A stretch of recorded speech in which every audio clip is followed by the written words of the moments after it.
বামুণগাঁৱৰ দত্তপুৰত BPFৰ যোগদান সভা অনুষ্ঠিত। উপস্থিত BPFৰ উপসভাপতি শুদ্ধ বসুমতাৰী। আজি চিৰাঙৰ 13 নং চিৰাং পৰিষদীয় সমষ্টিৰ বামুণগাঁৱৰ দত্তপুৰত BPF দলৰ যোগদান সভা অনুষ্ঠিত হয়। EPPL আৰু কংগ্ৰেছ দলৰ পৰা প্ৰায় 220 জন কৰ্মকৰ্তাই BPF দলত আনুষ্ঠানিকভাৱে যোগদান। অনুষ্ঠানত BPF উপসভাপতি শুদ্ধ বসুমতাৰীয়ে প্ৰমোদ বৰাৰ নেতৃত্বাধীন EPPL দল আৰু BJP দলক তীব্ৰ ভাষাৰে সমালোচনা কৰে।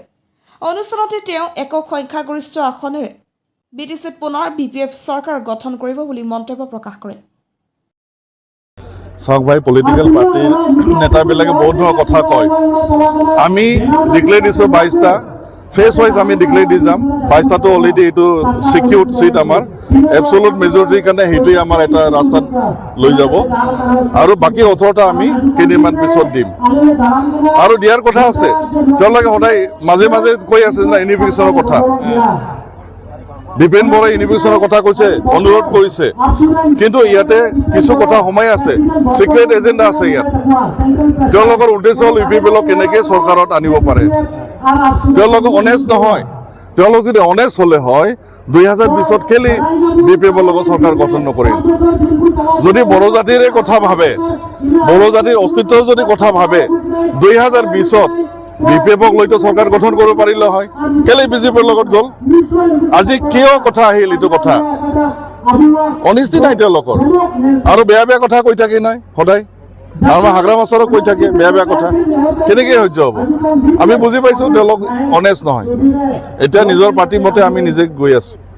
নিৰ্বাচন ওচৰ চাপি আহিছে, এফালে মুখ্যমন্ত্ৰীয়ে যিদৰে আঁচনি ঘোষণা কৰা আৰম্ভ কৰি বিভিন্ন কাৰ্যসূচী লৈ আছে, সেইটো নতুন কথা নহয়। প্ৰমোদ বড়ো প্ৰতিদিনেই কালি বিজনী অঞ্চলত 9টা আধাৰ কিলো স্থাপন কৰিছে প্ৰমোদ বড়ো নিজে। কি ক'ব এই ক্ষেত্ৰত? তেওঁলোকে ধুমধাম কৰিব ধৰিছে, কড অফ কণ্ডাক্ট আহিলে নোৱাৰিব, সেইকাৰণে ধুমধাম মানুহক ৰাইজক খালি দেখাবৰ কাৰণে প্ৰেক্টিকেলি নকৰে। 5 বছৰ কিবা দিব পাৰিছে। যোৱা ইলেকশ্যনত এই যে আঁচনিবিলাক যে কৈছে মুখ্যমন্ত্ৰীয়ে, যোৱা ইলেকশ্যনত যিবিলাক এচুৰেঞ্চ দিছিলে, অৰুণোদয় বোলে, লাখপতি বোলে, কিবা পাইছে জানো কোনোবাই? পোৱা নাইতো। এইবাৰো তেওঁলোকে এই আঁচনিবিলাক ৰাইজৰ আগত আনিছে, দিব নোৱাৰে, ইমান সহজ নহয়।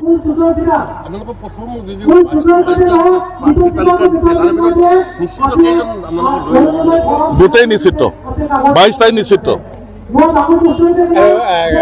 কোনোবা প্ৰশ্ন কৰিছে যে আপোনালোকৰ 18টা BJPৰ লগত কিবা টাই আপ আছে? নাই নাই নাই নাই, কেনেকৈ টাই আপ থাকিব? ৰাইজে দেখি আছে আমি কেনেকুৱা গতিত গৈ আছোঁ। পূৰ্ণাংগ গতিত আমাৰ কেম্পেইন চলি আছে। আমাৰ আইডিঅলজি প্ৰিন্সিপাল একে চিধা। আমি কাৰো লগত প্ৰি পল এলায়েন্স কৰা নাই, কাৰো লগত আমি বুজা পৰা কৰা নাই। কিমানটো আসন পাব বুলি আশা কৰে এইবাৰ? এবছলুট মেজৰিটি পাম, এবছলুট মেজৰিটিত বহুত বেছি পাম, কিন্তু মিনিমাম এবছলুট মেজৰিটি আমি পাম, চৰকাৰ আমি গঠন কৰিম। কিন্তু আজি আপচু আৰু বহুত হাইকোপা HNDP বেলটি ফৰ্মাল বেলটি প্ৰেছমেণ্ট পাৰ্টি কিন্তু একেলগে হ'ব লাগে, ইউনিটি হ'ব লাগে BPFৰ। BTC নিৰ্বাচন এইটো মানে আহ্বান জনাইছে, আকৌ আহ্বান জনাইছে। আজি তেওঁলোকে আহ্বান জনাই আছে তেওঁলোকৰ কথা, কিন্তু আমি অনেষ্টি দেখা নাই। EPPLৰ ফালৰ পৰা আমি অনেষ্টি দেখা নাই, কাৰণ অলৰেডি প্ৰচেছটো বহুত দেৰি হৈ গ'ল। আগতেও কথা পাতিছিলে, কিন্তু মিনিংফুল হোৱা নাই। আমিতো ৰৈ থাকিব নোৱাৰোঁ না।